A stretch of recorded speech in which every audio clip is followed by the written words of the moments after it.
directamente desde la capital salsera del mundo cibernético, Cocolandia, El Curete Podcast con el doctor Héctor Tito, El Curete Rivera. Y si esto fuera un episodio de atletismo, hoy estaríamos hablando de un ballista como Domingo Cordero. Bienvenidos sean todas y todos a este nuevo episodio de El Curete Podcast. Quien les saluda el doctor Héctor Luis Tito, El Curete Rivera de Jesús, transmitiendo desde Cocolandia, la capital salsera del mundo cibernético, en ayuda y compañía del papaupa de la tecnología, el profesor Guillermo Andrés Núñez Salgado, y junto al nuevo gurú tecnológico, el dueño y fundador del viejo seminario estudio Irán Caro. Hoy lo que tenemos es un episodio épico, estelar. Hígado de la Palestina es lo que hay. Con nosotros, Ángel Papote Alvarado en la casa. Bueno, hermano. Master, ya se está riendo. Está al lado acá, papi. Yo sí. Ahora quién tengo aquí. Mara, saludos a la gente de Salinas. Bendiciones a todos. Salinas, Puerto Rico, yo sí viste, se dio. Mara, lo quiero. Amén. El sentimiento es mutuo. Esta estaba en deuda y la cachamos. Estamos aquí. De veras qué bueno que está aquí con nosotros, porque esto era un ratito que llevamos como que vamos a ver cuándo se nos da, y por fin se nos dio. Se nos dio cuando Papá Dios dijo. Se nos dio en el momento en que Papá Dios dijo. Así es que, Papote, nacido y criado en Ponce. Eso es así, nacido y criado allá en mi barrio y amado barrio La Cuarta en Ponce, allí entre la frontera de Ponce y Juana Díaz. Que casi no hay músicos en esa área, ¿verdad? No. Esa zona no es musical. Bien poquito. Así abuelo de pájaro. Menciona algunos, así para que el público... Bueno, por allí en esa área, si nos vamos por ahí, por el área Francisco Chalino Alvarado, Julito Alvarado, ¿verdad? Si uno se pone a mencionar el señor Caoel, Félix Torres, ay Dios mío, pues seguimos por ahí, podemos estar 2 días. Crema. Entonces, si venimos la crema, pues entonces Cheo, Héctor. No saben nada, enseguida vino suavecito y después me fui a la cocotear. Quintana, Picón de Papoluca, agua, pues unos cuantos. Un trabuco. Y entre eso está usted, compadre. Pues nosotros pues tratamos de hacer algo, hacer el aguaje, por ahí venimos haciendo el trabajo. Pero llevas años guapeando. Sí, ya son, ¿verdad? Pues en la música, guapeando con lo mío, ya estamos para 32, 30 años, 32 de formado esencia y 30 de que me pagaron el primer guiso, que eso es bien importante decirlo. Y pues y amando la música y con el tambor en la mano, pues yo creo que desde la barriga de mi mamá. Hablando, y vuelvo y repito, para los hermanos de América Latina y aquellos que no son puertorriqueños, en el argot musical puertorriqueño, un guiso es un baile. Cuando los músicos van a tocar un baile, se le llama guiso. Sí, también se le llama guiso a cierta comida, a ciertos alimentos, pero en el argot popular puertorriqueño, los músicos cuando están en el guiso están trabajando. Se está trabajando. Ponce es una de las ciudades más musicales en Puerto Rico y cuidado si en el Caribe entero. Sí, eso es así. Eso. Esas vivencias de cuando eras un niño, ¿tenían envuelta de algún modo la música? Sí, yo entiendo que de ahí es que viene todo, porque mi papá, primero que nada, fue conguero. Pues yo vengo de un barrio negro, costero, prácticamente, el barrio La Cuarta en Ponce, ¿verdad? Entonces, pues uno desde pequeño, pues es un barrio que prácticamente estaba rodeado de caña completamente. Entonces, al estar cerca de la Central Fortuna, Mercedita, toda esa área, pues, ¿qué pasa? Pues, al ser un barrio que había mano de obra, ¿verdad? Por toda la caña, por todo lo que había, las centrales estaban cerca, pues el barrio se viene formando de toda esta gente que empieza a bajar de Barranquita, de Villalba. Un abuelo mío baja de Guánica, una abuela mía baja de Guayama, ¿entiendes? Entonces cuando venimos a ver toda esa cultura se va mezclando con los negros que ya estábamos allí, que ya estaban en el área, pues entonces el barrio pues se crea en lo musical, ¿verdad? Pues entonces pues tú vienes creciendo, pues sí, con la bomba, con la plena, con la rumba, pero escuchaba la música de trío, escuchaba la música campesina. Entonces eso, por cada cual trajo lo suyo. Sí, sin hablar Y- también de la danza, que también exacto, que eso Ponce estaba es allí. cuna de eso. Y en parte, pues naturalmente, pues tú vienes creciendo, especialmente. Mi papá era conguero, un tío mío que en paz descanse, Ángel Aguilera, pues me enseña a tocar el timbal, mi papá me enseña la conga, y cuando venimos a ver, pues uno desde pequeño, pues ya iba a los rumbones de esquina, cuando estaba la época esta, ¿verdad? Que la Fania, tú sabes que en los 70, pues eso fue el boom. Pues entonces, pues ¿en qué barrio? No en la Cuarta, en todo barrio, a nivel de, creo, de Puerto Rico, ¿verdad? Pues, Sí, señor. estaban los llamados rumbones de esquina. Y entonces por ahí es que yo comienzo a dar los pininos, que mi papá le daba permiso a mi tío a que me llevara y me diera la campana un ratito, porque ya tú sabes que los ambientes se ponían un poquito pesados. Hostiles. Pues me daban el permiso con mi tío, y por ahí es que voy naturalmente desarrollando también el oído con la música en mi casa, que mi papá pues nos ponía al día con toda esta música, Ismael, Cortillo, Mon Rivera, la vieja mía también. Pues entonces, pues por ahí es que viene esa espina, ¿verdad? Que musical. O sea, que antes de gatear ya tú marcabas la clave y toda la vaina. Eso así, por eso fue que te dije ahorita que yo creo que antes de la barriga de mi mamá, pues ya uno traía ese tambor en la mano, ¿verdad? Eso en la sangre. Me está hablando de papi toca las congas, tío me enseñó el timbal, pero eran músicos aficionados, no músicos profesionales. Exacto, eran músicos aficionados. Mi papá tenía un grupito, ¿verdad? Pero cuando digo un grupito era, tú sabes que para ese tiempo él me cuenta que pues, los grupos a veces pues con un bajista, un tresista y una conga. Un 20 tú. Un buen tetú. Y entonces él decía que empezaban a tocar a veces a las 6 a las 6 de la tarde, y a las 12 de la noche todavía estaban tocando. Para cobrar por cuánto. una peseta. Mira para allá. Por una peseta. Por un baile. Eran 6 horas. Ellos hacían, pero pues era lo que en la época, ¿verdad? Se movía, hacían sus quinceañeros, sus fiestas, actividades que hacían en las terrazas que se hacían, que se bailaba, pues. Los paris marquesinas. Paria Marquesina, pues estamos hablando del 60 y pico. Yo no había nacido. Yo tampoco, no te apures. Y el que está detrás de la cámara menos, muchacho. Ese menos, pero él tiene entiende, cara de que él sabe. Mira, papote, y cuando vas a esas primeras rumbas que vas con tu tío, más o menos ¿qué estamos hablando? ¿10, 12 años? Pues yo te diría que sí. Yo creo que antes, buscándose, y yo diría ya 6 años tú estás en la escuela, desde la escuela elemental, en esa etapa, ya pues tú venías, yo en mi casa me tenían una campanita bien pequeña, la campana del timbal, la pequeña, Sí. pues yo me creía que era Rowena. Entonces yo cuando me pongo a analizar, pues para ese tiempo, pues por ejemplo, tú sabes que en la escuela pues te decían, la escuela decía, vamos a escribir un párrafo, un párrafo sobre lo que hiciste en verano. Sí. O sobre lo que te dejaste de hacer, o tu artista del momento. Y yo siempre terminaba escribiendo algo de Roberto Roena. En 4º grado, me recuerdo, 5º grado. Pues quiere decir que ya yo venía por ahí con esa línea. Y entonces, pues naturalmente, pues cuando me daban el break, ya entre escuela elemental, escuela intermedia, pues entonces ya mi papá, pues mi tío le decía, lo voy a llevar allí un ratito al parque o a la esquina. Pues, recuerdo que en ese tiempo, pues ellos en la comunidad, pues el barrio había ellos le llamaban la cuarta percussion. Ok. Entonces, la cuarta percussion, ellos se creían que era Tafania en su momento, pero era algo de esquina, era algo un vacilón entre panas, un rumbón grandísimo, coro, maraca, conga, bongo, timbal, y vámonos con las maracas y la clave y el güiro. Y eso yo creo que era la base, ¿verdad?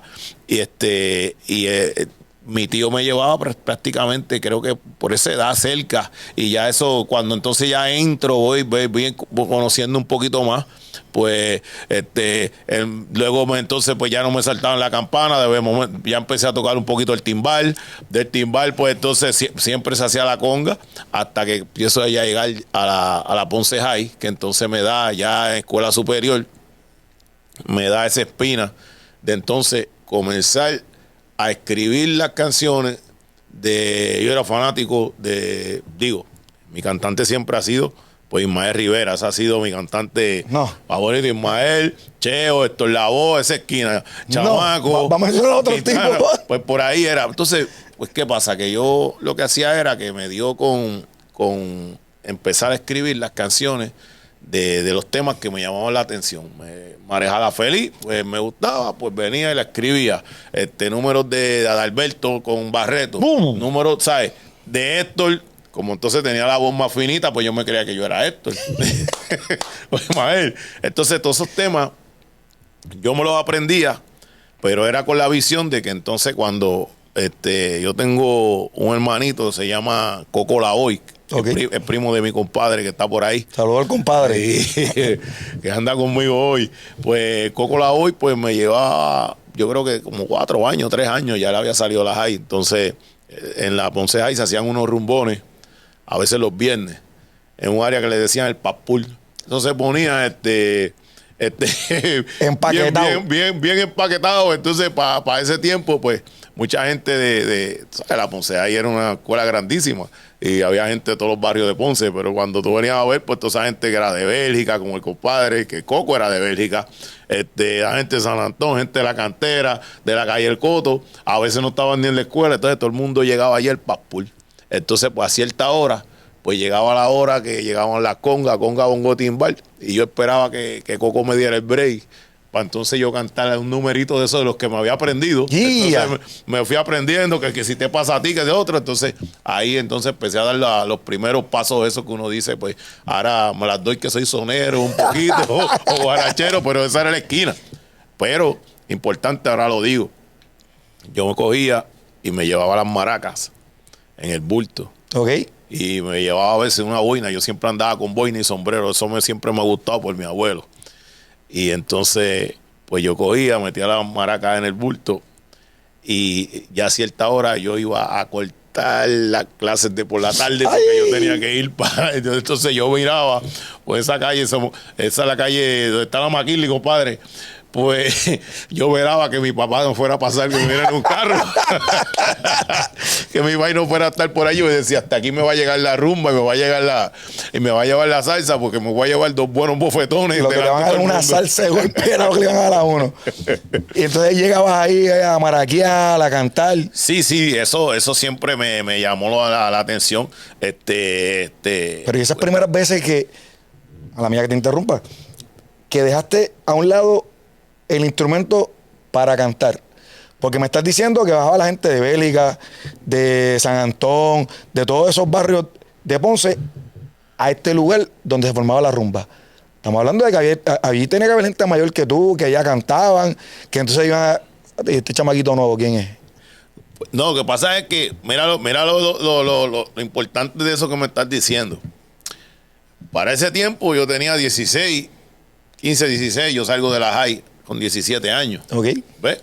Entonces ya que él me lleva Coco, pues como esto se fomentaba tanto en los barrios, ¿verdad? Pues no era que solo pasaba en la cuarta, pues Coco me llevaba casi 4 años, 5, pues quiere decir que cuando venimos a ver, pues ya él tenía 20 y pico.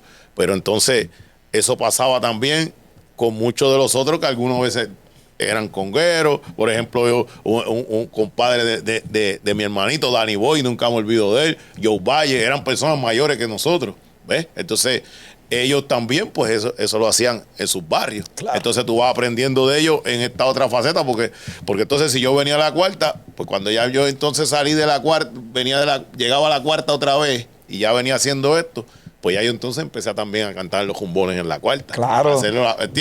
¿Entiendes? Eso fue como una base. Pero ¿cómo se te dio el pie forzado para atreverte? Porque a todas estas, tú estás todavía tocando percusión.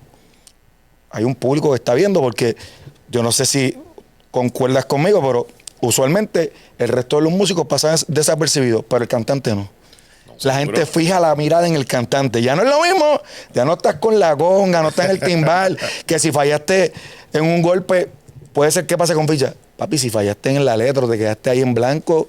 No, pues fíjate, vuelvo y te digo que son cosas que yo ahora, cuando me he puesto a pensar, pues eso No lo para tú estaba pensando. atreverte, uno, eso tenía que venir ya en el instinto, y para tú atreverte, ¿verdad? Pues tú decir, porque en esos tiempos, pues tú haces un rumbón, pues tú estás haciendo un rumbón, pero tú no puedes venir, ella era una mujer que a muchos hombres había engañado. Entonces cantar la letra, pero un día vino un hombre que con un beso la traicionó, haciendo rumbones.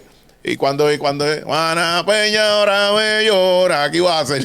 Tiene que seguir guapeando. Así que guapear. Entonces tenía que guapear con lo de Héctor y empezar a hacer lo a tuyo. desarrollar un poquito lo tuyo. Y uno se agarraba, y eso es lo interesante de eso, ¿verdad? Porque cuando tú lo hacías con un número de Ismael, pues tú vas agarrando de Ismael, porque está ahí, vas agarrando, hacías un número de Cheo y vas agarrando de Cheo. Pero entonces a la misma vez, poco a poco, sin querer queriendo, no había micrófono, no había nada, estás haciendo calle, pues poco a poco, pues estás haciendo también lo tuyo, porque llega un momento que no puedes. Se acabaron las balas, ya lo que se grabó no está, no hay una orquesta atrás para marcar un mambo o hacer, ¿entiendes? Sí. Pues entonces tú vas creando, y eso mismo pasaba con la plena y con la bomba. Pues uno lo iba practicando, uno lo iba haciendo, y tú poco a poco, sin querer queriendo, te seguías desarrollando. Y hablaste ahora de 3 géneros musicales puertorriqueños o que se vinculan con la población puertorriqueña, porque el debate de la salsa es un debate eterno, no voy a entrar ahí. Sí. Hablaste de plena, hablaste de bomba, estás hablando de rumbones de esquina. ¿Qué vino primero de todo eso en la vida de Papos del Alvarado? Pues para mí, ¿verdad? Lo primero que mucha gente, como te estoy explicando, si fuéramos así a hablarle en esa esquina, la salsa, en esa faceta, porque la plena pues siempre se hacía, pero no era lo común, porque los rumbones de esquina era lo que verdaderamente Se estaba dando se daba en el momento.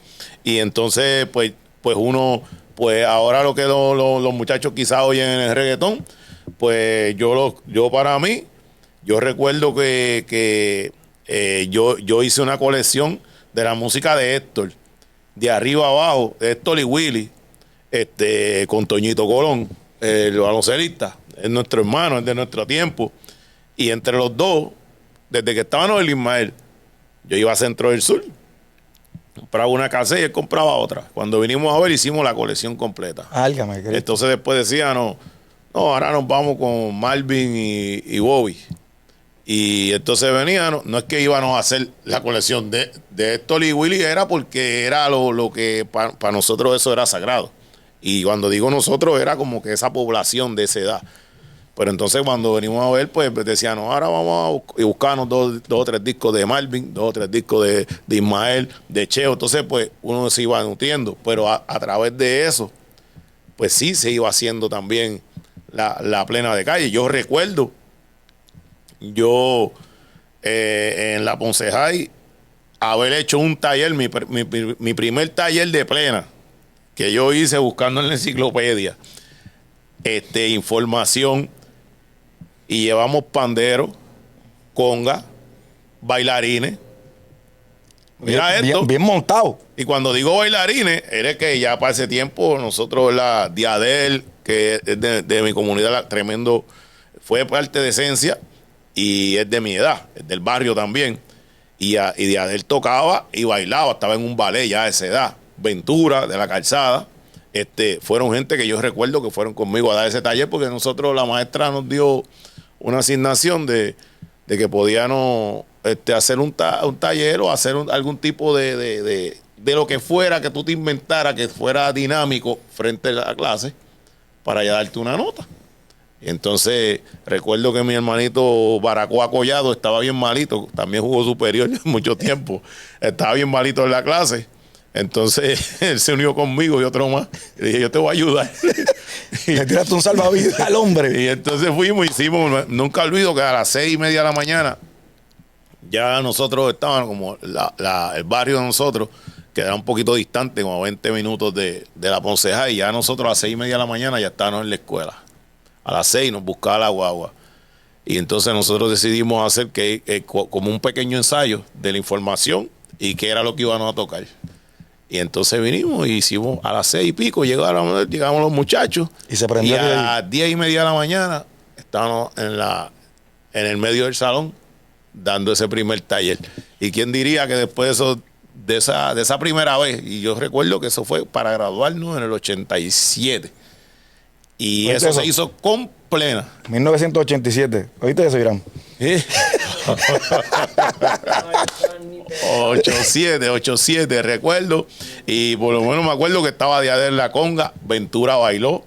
Y Ventura era tremendo porque estaba con el ballet de doña Isabel Albizu, que en paz descanse, que esa es la reina de la bomba en nuestra área, con el ballet Bambalué. Y Ventura ya bailaba para esa edad. Por eso es que te digo que ya uno venía con una faceta y unas raíces que venía absorbiendo, ¿verdad? Y recuerdo que la maestra, en vez de darnos una A, nos dio 2. ¿2 A? Mira, esas maestras son mejor que yo, Irán. Parece que quedó tan sorprendida. Decía, estos talentos de estos muchachos, para que usted vea. Papote, pero en ese momento, todavía la música era, para ti, me corrige, sin afán de sonar, fue un pasatiempo. Sí, porque no era algo que me llamaba la atención, que yo sentía, que me encantaba, pero no era algo que ¿sabes? Ya yo, desde escuela intermedia, ¿sabes? Yo toda la vida mía, pues, he estado ligado al deporte, ¿verdad? En aquel momento. Ya ahora no puedo hacer ni de aquí a allí puedo saltar. Pero toda la vida mía, pues, había estado ligado al deporte. Yo jugué béisbol, jugaba baloncesto, y el deporte era ballista. Y especialmente en esos 3 años de la Ponce High, pues el atletismo era sagrado, tú sabes, no era ir a coger 2 semanas antes del field day, no, allí se entrenaba desde agosto, que empezaban las clases, hasta mayo. El atletismo, hay gente que piensa que no, el atletismo es uno de los deportes que más tiempo hay que dedicarle y más sacrificio, es uno de los deportes más ingratos que hay, porque a la que tú dejas de correr 2-3 días, le diste para atrás. Sí. Y muy sacrificado, y le agradezco al señor Atos Vega, ¿verdad? Que falleció también, como mi papá, Dios lo tenga en su luz. Atos era de esos profesores, de esos maestros que llegaban a las 3 y se metía con nosotros a la pista, y uno de los entrenadores más importantes, yo no diría que de Ponce, yo diría que de todo Puerto Rico. Y nos ayudó muchísimo. Y entonces, pues, y por cierto, tremendo, un fanático de la música también, tremenda. Y todo ese tipo de cosas, pues tú la vas absorbiendo, tú vas ahí, tenías esa vertiente de lo musical con los rumbones, aquello o lo otro. Cuando ya me graduó de la Ponce High, voy a San Germán, y donde primera vez, prácticamente, cuando llego allá a hacer un talent show, y yo de vez en cuando me llevaba unas congas. Entonces, pues allá yo tengo un pana que se llama, que si él ve esto se va a acordar, Tito Sombra, que él canta también de Aguada. Tito Sombra. Y Tito, si es Tito, tiene que ser bueno. él era acogedor de 400 metros, muy bueno, de Aguada. Entonces él, pues, él decidió, se hacía un talent show primero se hacía para los que estaban, ¿verdad? Que ya dormían, que estaban allí mismo en la universidad, en los hospedajes. Y luego se hacía en el centro estudiante, y luego se hacía para la universidad completa. Y recuerdo que él me invitó a participar entonces como conguero, y él hizo unos arreglos del tema que grabó Lalo, Francisco Andante. Le metió arreglos y todo. Sí, porque ya... Con un número de Lalo Rodríguez. Sí, con un número de Lalo. Ustedes son bravos. Sí, y no, el más bravo era yo tocando el número con las 2 conguitas que yo tenía. Pero él lo hizo, le quedó muy bien. Y lo más importante, fíjate, por ese tiempo, ahí vuelvo y caigo en tiempo. Cuando vamos allá, recuerdo que parte de esas varas que él tenía allí acuérdate que San Germán, pues, una de las cosas en la Interamericana que siempre ha tenido como currículo bien importante es la música. Sí, señor. Y allí, pues, recuerdo que esa sesión de los vientos, él tenía allí 2 o 3 de los trombonistas que en aquel momento estaban con la solución, ¿sabes? Punky, había unos cuantos que ya estaban con, ¿sabes? Que no eran 4 locos que estaban cuando la solución estaba dando candela por el área. Y recuerdo que esa fue una de las primeras veces que entonces ya salió desde la esquina a hacer un rumbón, entonces a acompañar al compadre, a mi hermanito, ¿verdad? Como conguero. Pero ya, pues, uno venía haciendo las cositas que venía haciendo y después de ahí, pues, ya poco a poco, entonces ya uno viene y se va a perder el miedo. Cuando viene acá, vengo a Ponce participo en una de las justas, te estoy hablando de eso ya el 89, yo entré el 87 a Ponce High. Tuve un año fuera, y entro entonces a estudiar en la Inter en Ponce. Y acá, entonces, pues ahí donde por primera vez más organizado. Ok. Pues allí me encuentro con el señor Félix Feble, que era pianista, y él estuvo un tiempo trabajando en San Germán, entonces vino a dar clase acá a Ponce, y entonces él allí tenía un programa de martes y jueves con uno desarrollar un programa de música popular y jazz. Entonces, pues, me invita, él vino con un montón de arreglos de esa salsa de Héctor, de Willy, de Tito Rodríguez. Válgame. Y entonces, pues, pues, acuérdate que todo lo que uno tenía era callejón, que aquí no había, no había nada de esto, de uno estar haber pasado por unas clases ni nada, pues ese de oído, pues, desarrollándose ahí. Pues entonces tuve la oportunidad de estar, de pertenecer a lo que en aquel momento se llamó la Interamerican Power. Interamerican Power. Anda, allí con él, con mis hermanos. Era algo más de estudiantes. Había dos o tres músicos que vuelvo y digo, estaba Spanky, que había estado como músico de la Solución. Juan Colón, tremendo trompetista. Era una combinación de dos trompetas, trombón y un tenor y alto, con Guillo. Entonces muchachos venían también, algunos de ellos eran de Juana Díaz, de la banda municipal, que habían estado en la escuela, ya tú sabes, que tenían su trayectoria y trayectoria quiero decir que tenían su conocimiento, ¿verdad? Que jóvenes, pero que ya pues trabajaban. Y nosotros pues le poníamos el pique con el tambor y con lo que teníamos que hacer. Y bregar con eso. Y hacer, y aprender. Y aprender. Que eso es importante también. Porque uno no nace sabiéndolo todo, tú sabes. Eso así. Y en el proceso hay que aprender. Hablaste de trombonistas, ¿cierto? De unos trombonistas que estaban con la Solución. Pero te quiero preguntar por un trombonista en específico y tú sabes cuál es. Por Toñito Vázquez. Agua.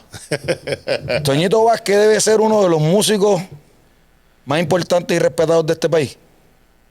Debe ser. Toño, mira, párate los pelos, no esperaba esa. Que fue un golpe. Mira esto. Acuérdate que a mí me pagan por lo que sé, no por lo que hago. Mira esto, ahí me diste un golpe que me has dejado sin palabras de momento, porque.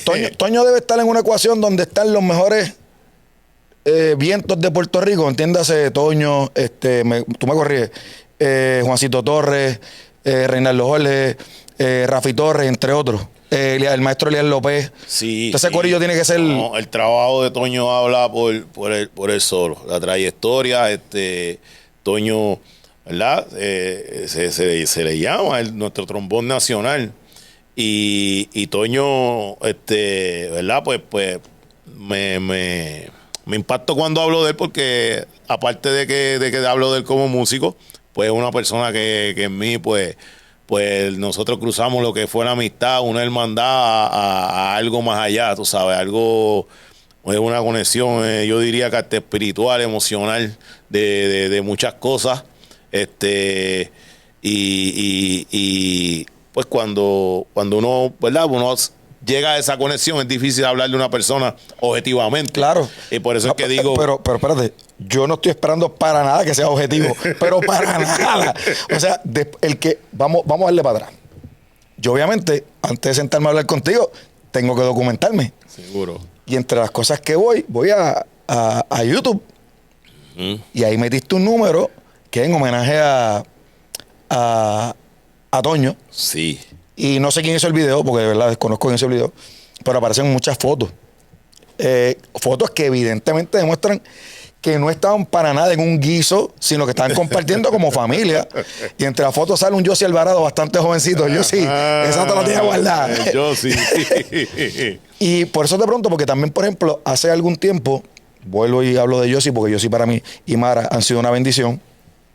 Yossi me envió un video del maestro Rafi Torres. Ironías de la vida, yo conozco a Rafi Torres desde que yo era un piojo, porque yo jugué béisbol con Luis Rey, con Gocho en Metrópolis cuando éramos unos niños, eso aparte. Y sale Rafi Torres en un video haciéndole un merecido tributo a Toño en el mural que hay allí en Salinas. Y también se emocionó, tú sabes, cuando lo grabó. Tuve la oportunidad de grabar y está arriba en el canal, a Víctor Maldonado, el barítono Yuca, el barítono de Bobby. Y también habla maravillas de Toño. Cuando me topo con el número tuyo, yo no conocí nunca a Toño. No, yo de música sé lo que tú sabes de química física, probablemente. Yo soy bien honesto, pero a mí me gusta mucho la música. Yo soy un fiebre. Y yo no tenía en mente cuán grande era este hombre. Hasta que tiraron este documental y yo empecé a hablar con Josie y él me habla, Toño tocó con estas orquestas, y él es el único trombonista que tocó, no quiero mencionar la orquesta, pues no, sí. con este, que son los más grandes de estos países. Y entonces tú empiezas a dimensionar lo grande del tipo y empiezo a buscar videos y demás. Y yo creo que, y ahí tú me corriges, más allá de los dotes musicales que él tenía, la humildad y la accesibilidad con la que él se veía. Eso es lo que más, para mí, lo que más me impactaba de él, era que era su don de gente, su humildad, su entrega, un tipo sabio, en todo el sentido de la palabra, amaba la música. Cuando tú, hay unas cosas que ya vienen y vienen, y digo que vienen en uno porque entonces eso te da, eso cuando tú naces con esas cosas, su mamá, cuando conozco a su mamá, no tuve la oportunidad, ¿verdad?, de conocer a su papá. Pero cuando tú veías a Angélica, su mamá, su hermano Víctor, cuando tú vienes de amar tu pueblo, nosotros podíamos estar tocando donde fuera y él por allá se zafaba la parte de atrás del micrófono, Salinas, Puerto Rico. ¿Entiendes? Esos detalles que te hacen tan único porque tú vienes con esa base. ¿Sabes? Tú vienes amando primero de dónde tú vienes, tu gente, pues entonces, pues por ende, pues vas a amar tu país, vas a amar tu patria, vas a dar la manera de él expresar y darle ese don de gente. Eso no lo tiene mucha gente. No. Y entonces, su humildad, él haciendo tantos trabajos, como bien acabas de decir, que si nos ponemos a mencionar, pues no terminamos. Pero él haciendo tantos trabajos como hizo, siempre mantuvo sus pies en la tierra, era como si fuera uno más. Que en realidad no le debería sorprender a uno, porque en realidad debería ser el comportamiento cotidiano, pero es sorprendente porque conocemos de muchos que no son así. Que no son así. ¿Qué es lo triste? Y verlo, y yo gracias a Dios, ¿verdad?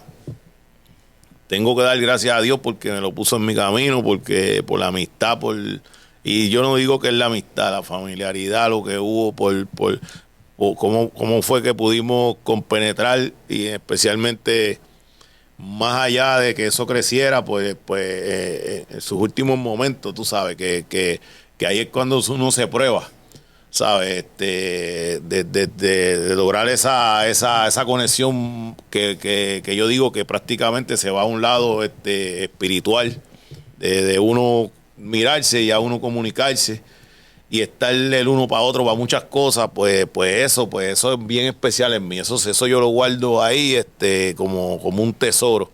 Y yo tenerlo, pues, ¿verdad? Más allá de como músico, verlo en las distintas grabaciones.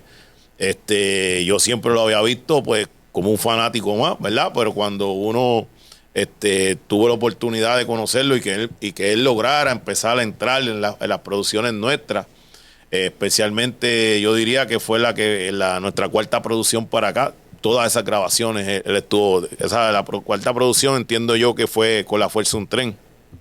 Él estuvo ahí junto a Rafi Torres, Carlos Carcepero y Eliu, creo que hicieron unas cositas, pero prácticamente ellos grabaron esa producción. Esa producción fue la que fue nominada al Grammy Latino en aquel momento. Chistes son, pero sí con esos tipos que estás diciendo ahí, brother. Y más allá de eso, tuvo en todas esas producciones, pero en la que tuve la oportunidad de grabar antes de la que estamos hablando, que es la que hicimos recientemente, que es En las vías de la salsa, que es esa producción completa, yo se la dedico a Toño. Ok.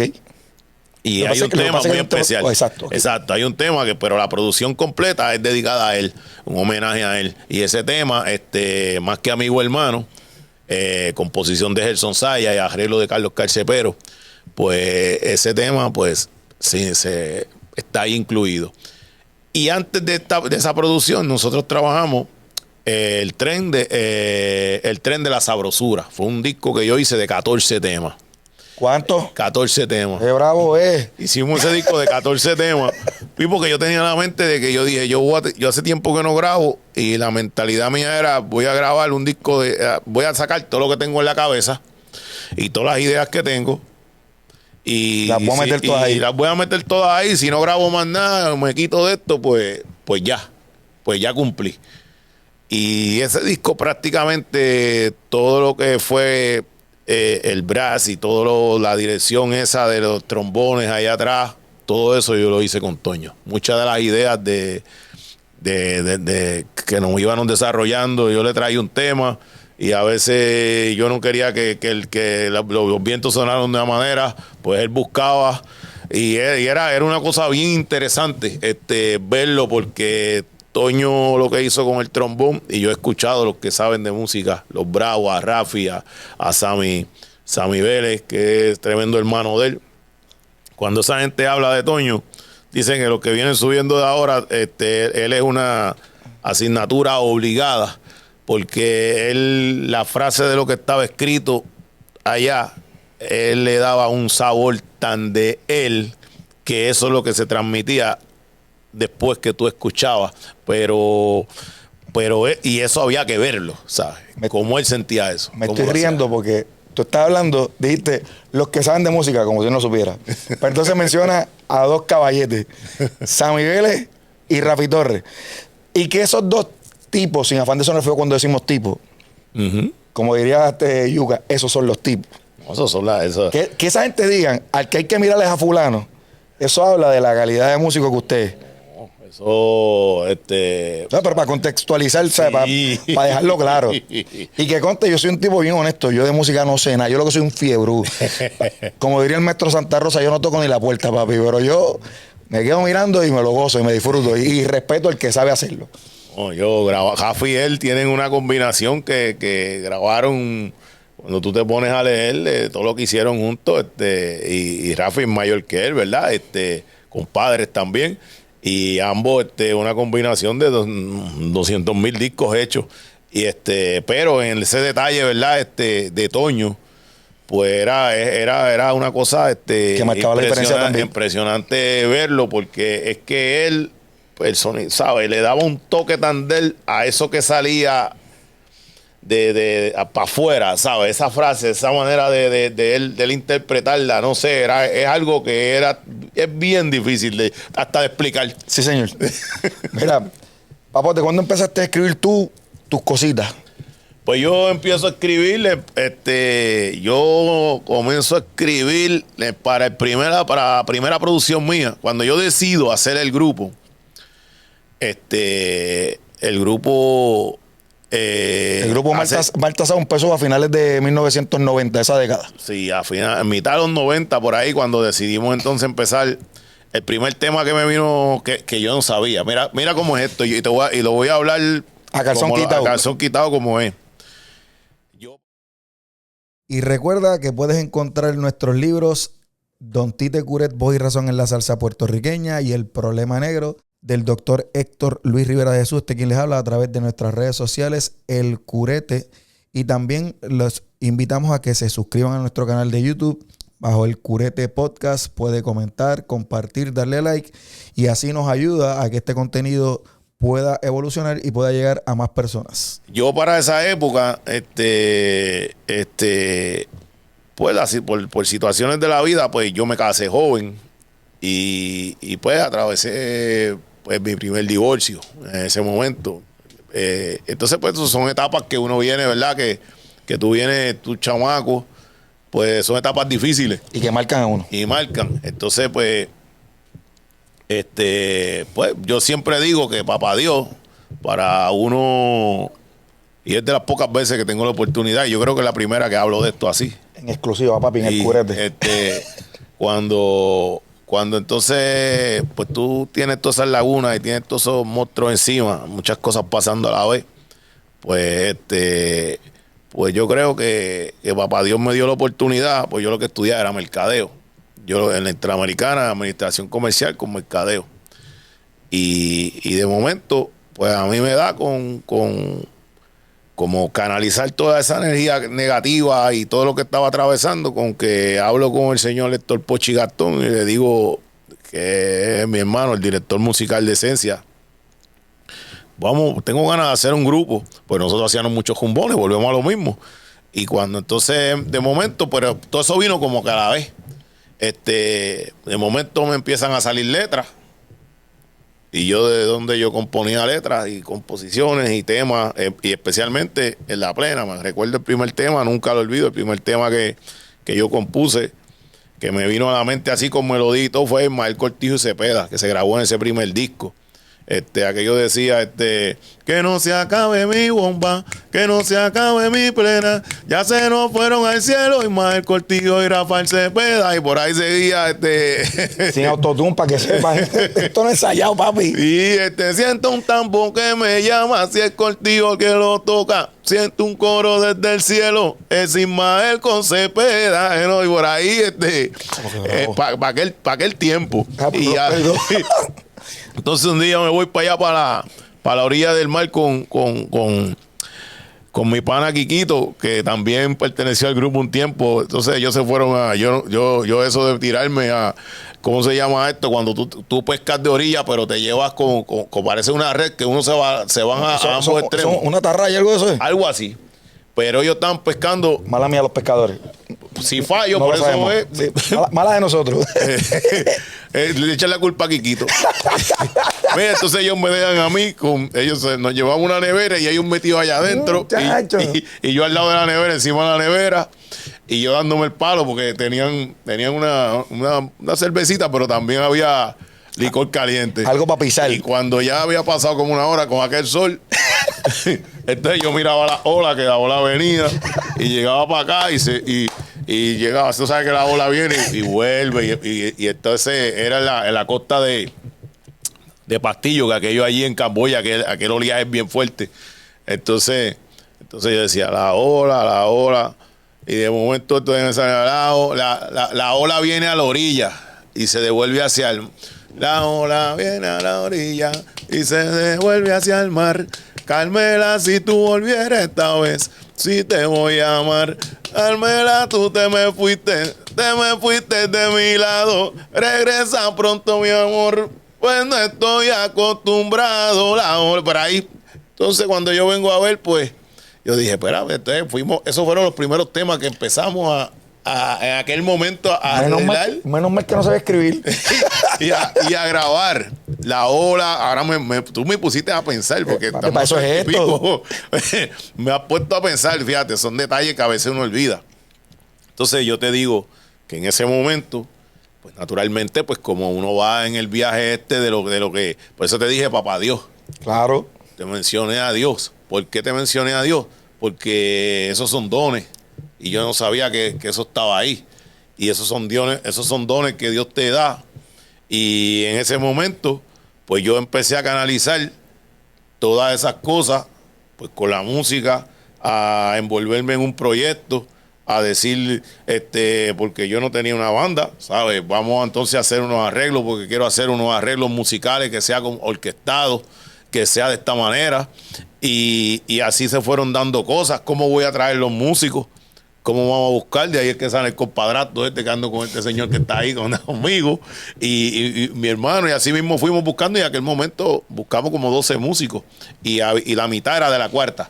Cuando empezamos prácticamente la mitad, 3 o por lo menos 4 estaban mis hermanos también, y fuimos desarrollando lo que fue el primer disco de Esencia. Y tengo que decirte que el primer disco de Esencia se grabó aquí en Levitown y lo grabamos en el estudio de Ringo, que era merenguero. ¿Te acuerdas de Ringo? Claro. Y José, de La Patrulla? Válgame. Pues ahí fue donde nosotros grabamos nuestro primer disco. Porque el señor, nunca lo olvido, le envío saludos, Freddy Santiago, que era el director de los originales del merengue para aquel tiempo. Wow. Para aquel tiempo no, ya había pasado, para esos tiempos de Radio Sal y de toda esa música, pues él tenía un grupo por allá que se llamaba Los Originales del Merengue. Ya él no estaba ni en la música. Y entonces se acercó con la idea de grabarnos.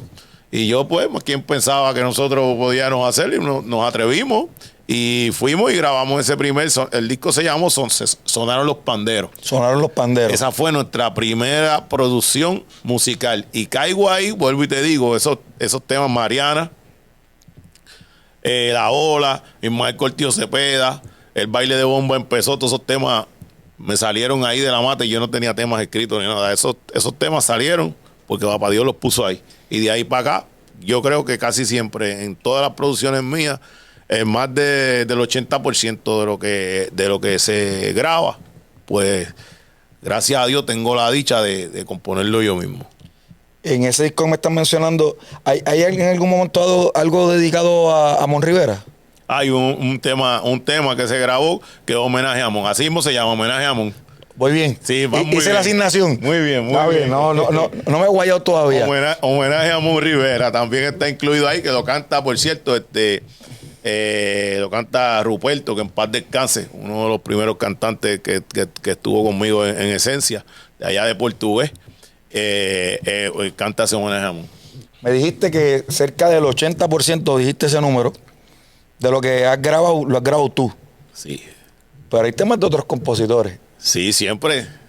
Mencióname algunos de esos. Te voy a dejar a ti que hable.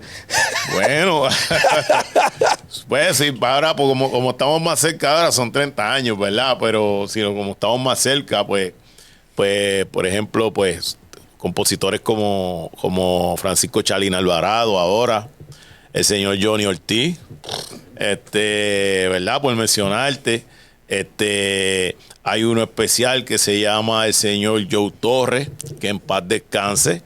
Joe Torres, la gente a veces lo confunde con el pianista. Joe Torres es el compositor de La Ceiba y la Ciguaraya. Nada más y nada menos. Un Valentín de Ismael Quintana, Trago Amargo de Rowena. A Joe yo tuve el honor de grabarle sobre 9 o 10 temas. Los últimos que le grabé fue 4 soneros, fue un son montuno que hice con Pichi Pérez. Y eso está incluido en la producción de Las Vías de la Salsa. Para el bailador que hice con el Canario, que está incluido en el disco que fue nominado al Grammy. Pichi Hay un Pérez, sinfín de temas. El Canario. Vi que hiciste algo también con Santa Rosa. Con Gilberto. Hice un tema de Joe, que fue el último tema que tuve la oportunidad. Y eso para después decirte otro compositor, ¿verdad? Unos cuantos, porque esto tengo que decírtelo, porque tuve la oportunidad bueno, que esta cosa está chévere porque tú te pones a pensar. Y yo tuve la oportunidad de ir con Joe. Joe me dio, cuando yo le pedí el tema 4 soneros, yo quería hacerles un homenaje para los 4 cantantes bravos de Ponce. Y Joe me dijo, vamos a hacer un son montuno. ¿Qué tú crees si hacemos un son montuno? Yo le dije, yo nunca he hecho uno, pero nos metemos en la esquina y lo hacemos. Y vamos a hacerlo ahí porque yo era un bravo haciendo son montunos, de verdad, no, tacho, como hay que mirar los temas de la Sonora nada más para escucharlo a él, especialmente me fascina mucho de la clave Me dijeron los muchachos que cantara un son montuno. Eso es de Joe. Claro, que bravo. Sí, no, Joe es que había que decirle usted tenga. Yo no me atrevo a cantar, pero yo sé que aquí no se brinca clave. Aquí no se brinca clave. No me va a escuchar cantando, sí. Papi. Pues eso es de Joe. Pues, ¿qué pasa? Que cuando él me habla de este tema de los 4 soneros, yo fui pidiéndole un tema, pero él se fue por ahí. Entonces, ¿qué pasa? Cantando, él me dijo, yo te voy a escribir esto. Pero entonces él me da un tema, me canta allí un tema, ven a bailar a mi esquina. Y ven a bailar a mi esquina, era un guaguancó bien sabroso en la esquina de él. Y yo le dije, a mí me gusta ese tema. Y me dijo, pues si tú lo quieres, pues vamos, vamos a bregar con el tema. Y yo te preparo el otro después. Pues ese tema yo tuve el honor de que entonces yo lo trabajara con Papo Lucas, que le envío un saludo bien grande. Saludos y bendiciones. Y mucha salud para el maestro. Pues entonces, ¿qué pasa? Que lo chévere de eso fue, el Papo le va a meter mano al arreglo Que eso era la parte que eso fue para mí una cosa bien... Es una bendición, todavía se me hermano. quedó aquí. Entonces, no es que le hiciera el arreglo. Es que entonces él me llama un día y me dice, vamos, vete a hablar con Joe, a ver si Joe viene para acá, para que vayamos al estudio y para coger bien la melodía del arreglo, ¿no es cierto? Pues yo creía que yo iba a ir para allá y él se iba a montar en el piano.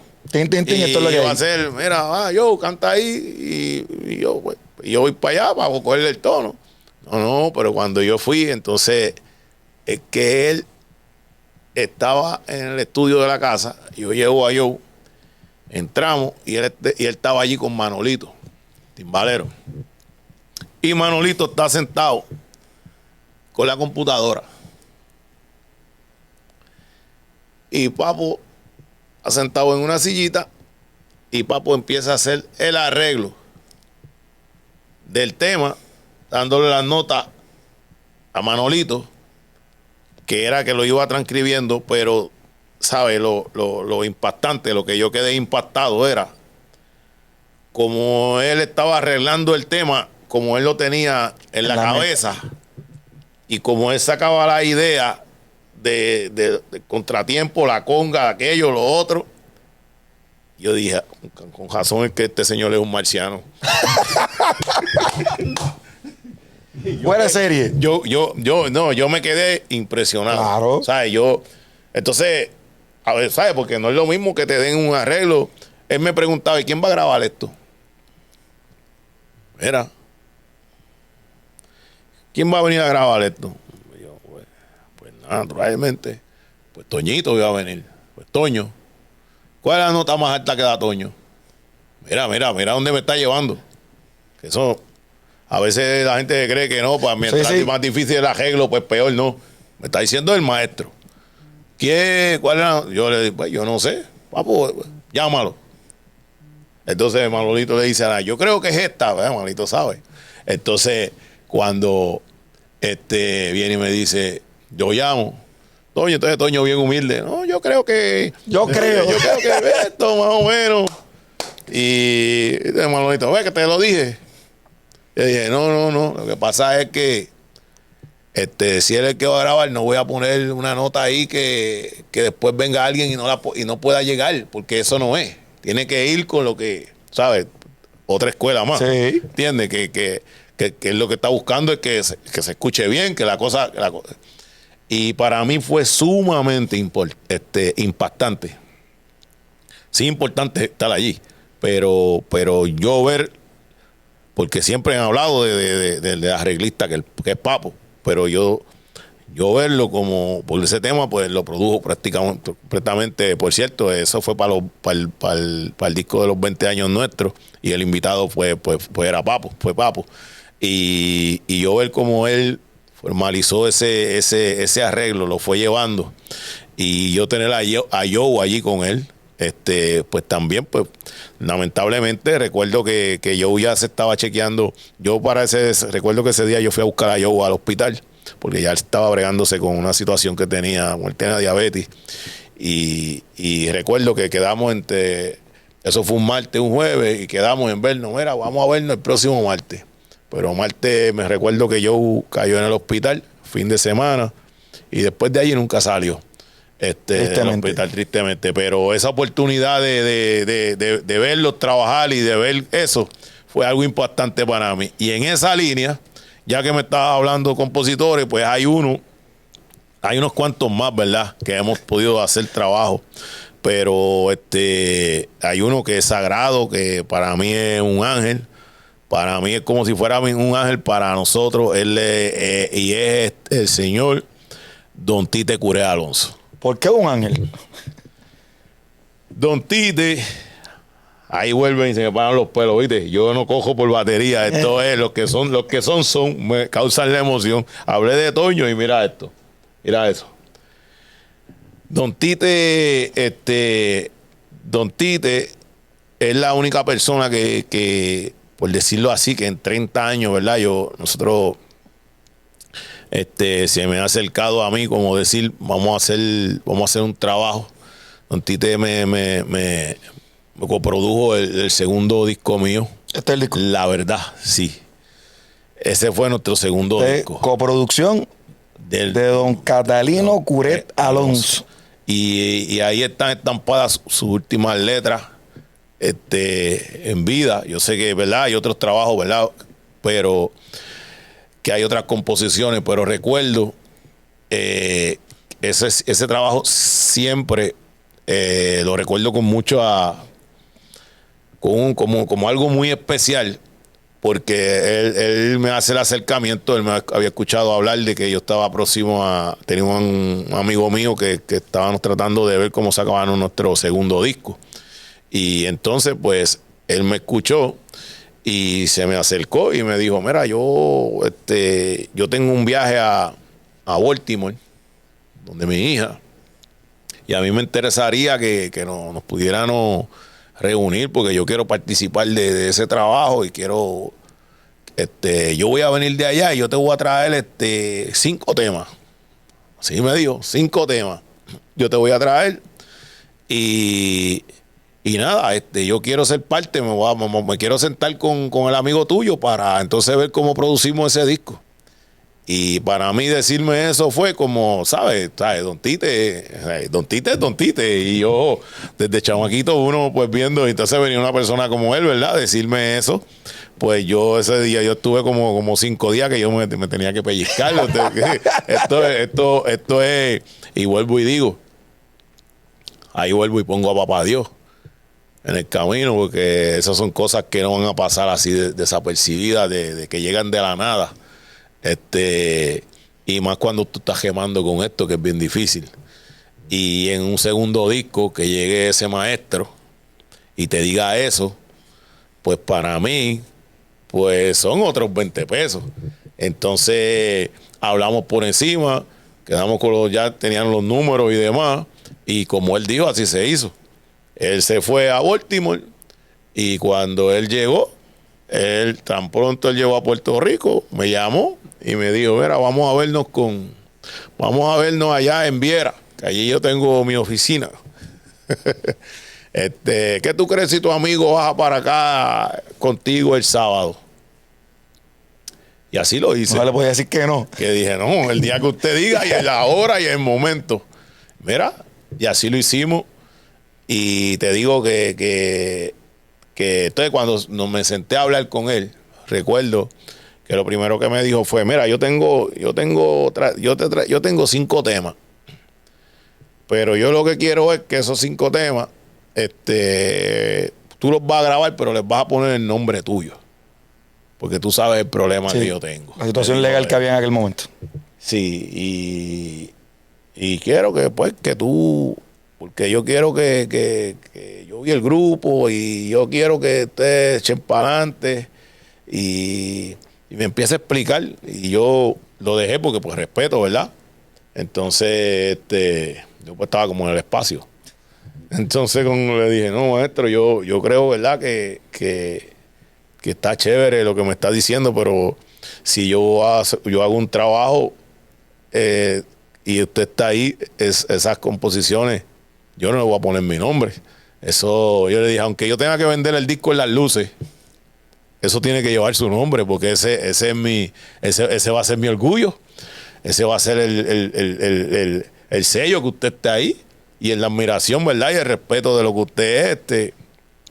Y eso yo sé que no me lo dijo, porque Don Tite era sumamente humilde, pero eso le impactó. Que luego hablando al tiempo, hablando con Cucho de Alborada. Cucho, estás emplazado para sentarte en este sofá también, brother. Pues Cucho me hizo el cuento y me lo hace como se lo contó Don Tite. Entonces él se había sorprendido de que yo le hubiera dicho que yo iba a mejor vender el disco en las luces, pero que las letras se quedaban con su nombre.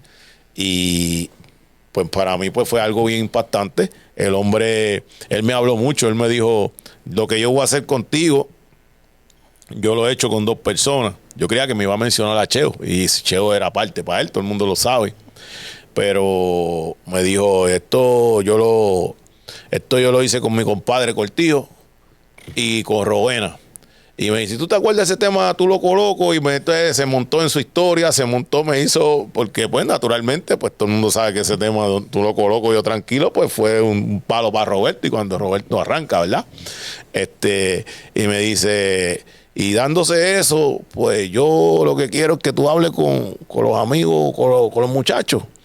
Y vamos a hacer una especie, él tenía una idea, vamos a hacer como una especie de cooperativa. Y yo te voy a ir a hablar con Willy Sotelo. Yo no conocía a Willy Sotelo. Que en paz descanse también. Que en paz descanse. Y el primero que me lleva a mí donde Willy es Don Tite, ¿sabes? Por eso es que yo lo conozco a Willy ahí. Entonces él me dijo, yo voy a hablar con Willy para que entonces ya tú tienes estos temas. ¿Cuántos temas tú tienes? Entonces yo tenía unos temas que yo pues le había, ya eran unos temas míos. Y entonces él me dice, pues vamos, yo voy a llamar a Willy. Y lo que vamos a hacer adelante es que yo le voy a poner $2,000 adelante a él, porque él va a brincar como un mono. Me decía, él va a brincar como... Tite era, ¿sabes cómo era él? Él va a brincar como un mono. Tan pronto él me va a decir, yo voy a ir a hablar con él y vamos a mandar a hacerle estos arreglos. Y entonces ya para dentro de próximamente tú tengas estos arreglos. Y fíjate, de los temas que hice, grabé 4. No grabamos uno. Era una salsa, recuerdo, en ese momento. Y todavía hoy la lamento. ¿Pero la tiene cuerda? No, porque no me quedé con el tema. Entonces no me quedé con el tema. Y lamento eso porque... ¿Y tú sabes por qué no la grabamos? Porque en ese momento, como estábamos tan cortijos de presupuesto, pues tú sabes que en la cinta de 3 pulgadas cabían 3 temas prácticamente. Sí. Por cinta. Pues entonces, si miras ese disco, tiene 9 temas. Pues entonces, 3 cintas. Sí. Entonces se iba a comprar una cinta adicional que para ese tiempo yo creo que valían como $200 y pico para grabar un tema. Entonces no era costo efectivo. No, claro. Entonces, pues como no era costo efectivo, mira lo que te estoy diciendo, uno mirándolo desde esa perspectiva. Claro, porque es que también tú estás narrando todo eso porque esa era la realidad de aquel momento. Sí. Mucha gente ahorita, cuando le dimos, si le damos para atrás a la conversación, cuando ahorita empezaste a hablar de cuando estabas en la escuela superior y tuviste que leer la enciclopedia, ¿tú te crees que ese muchacho que está ahí atrás alguna vez vio una enciclopedia en su vida? No. Ahorita antes de grabar, me sacaste de tu celular un audio que tienes de Don Tite. Ah, sí. ¿Cierto? Sí, hay un tema que está por aquí que eso nunca salió por ahí en ningún lado. Ese tema, hoy día, alguien te quiere mandar un audio y levanta el botoncito y eso no se grabó ahí, hermano. No. Eso Don Tite lo tuvo que haber grabado en una casetera. En una caseta. Para entonces entregártelo a la mano. Porque no era que había un correo electrónico, hermano. No. Era que, mira, tú estás en Ponce, vamos a reunirnos en San Juan o yo bajo a un área donde, punto medio. Y ahí él te entregaba eso.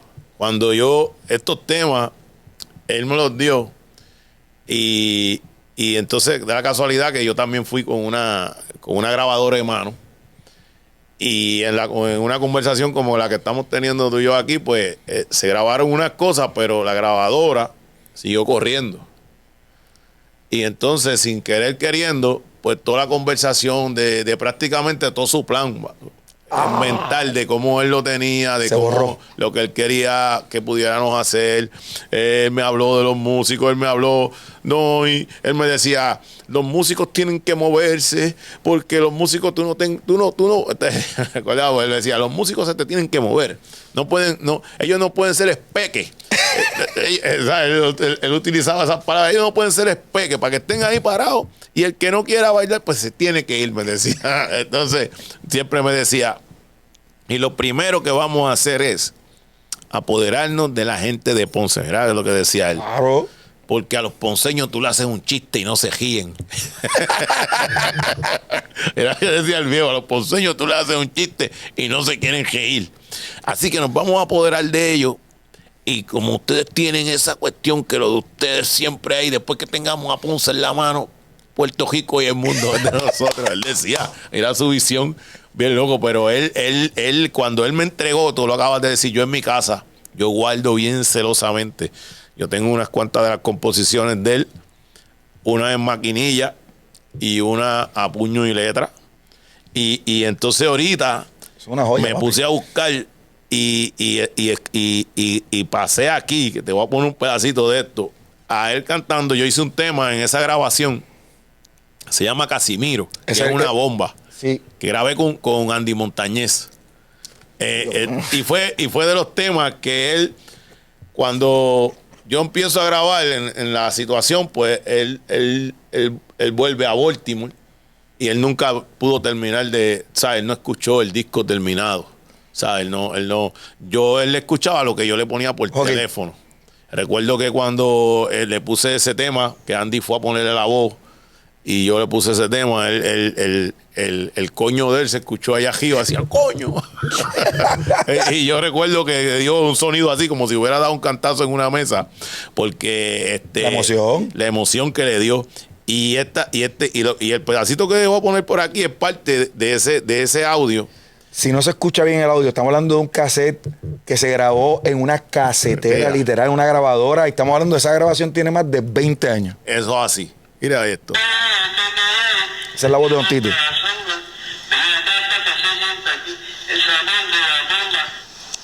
Esa parte, mira, te la voy a poner otra vez.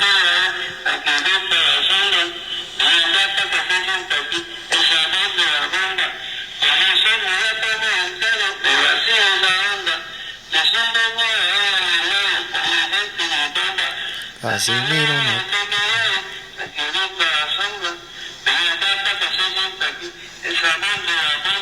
Ese es Casimiro. Casimiro, no te quedes ahí tranquilito a la sombra. Una pregunta que me suele.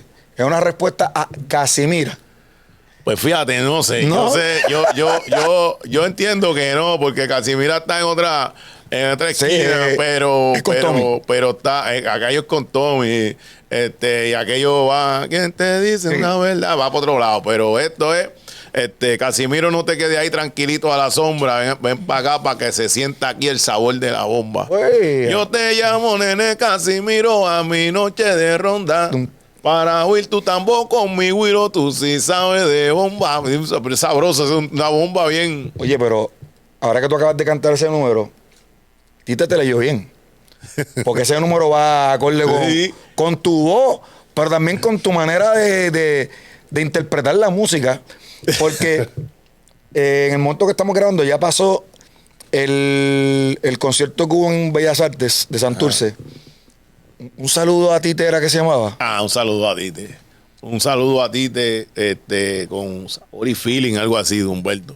Flaco, a ti te dieron un número que hay que ser atrevido. Porque te dieron un número que cantó Malvin. Sí. Pirata de la Mar. Pirata de la Mar. Y no es porque estés aquí, porque tuviste que yo lo subí a las redes. Sí. Papi, la pusiste en la China, la sacaste. Gracias. Yo cuando vi algo que tipo bravo se atrevió. Oye, vamos a hablar claro. Muy poca gente se atreve a interpretar un número de Malvin. Y tú te atreviste a interpretar un número de Malvin que es emblemático de Malvin y que es un número de Tite. Sí. O sea, el que sabe que eso es complicado. Sí. No, eso para mí, yo estuve como 2 semanas en agonía porque respeto, ¿sabes? Y cuando digo eso es por el respeto que uno tiene a esta figura, el trabajo que hicieron, a lo que conllevaba el mismo Humberto. Yo le dije, oye, Humberto, tú me tiraste a los leones aquí. Y me dicen, estate tranquilo, tú vas a hacer eso. Ya yo estudié lo que ibas a hacer de aquí abajo. Yo le dije, no, pero eso es tirarme a los leones. Porque es un tema, pues Malvin es Malvin. Y igual que Cheo, igual que todos esos cantantes, ¿verdad? Que uno le guarda un respeto y una admiración. Y uno, pues, cuando uno pues trata, ¿verdad? Uno va a tratar de siempre dar lo mejor. Eso ya está en el ADN de uno, ¿verdad? Profesionalmente. Y por lo menos, pues gracias a Dios, pues salimos airosos. No, la metiste dura, mano. Yo dije, algo que ahora, y cuando lo digo en la misma línea que tú, es con total respeto, porque esa gente son, o sea, lo que significa Malvin Santiago para la música puertorriqueña, lo que significa Don Tite para la música puertorriqueña, es de mucho respeto. Y que te digan, flaco, la sala está llena, te toca este número. ¿Cómo? ¿Sabes? Sí.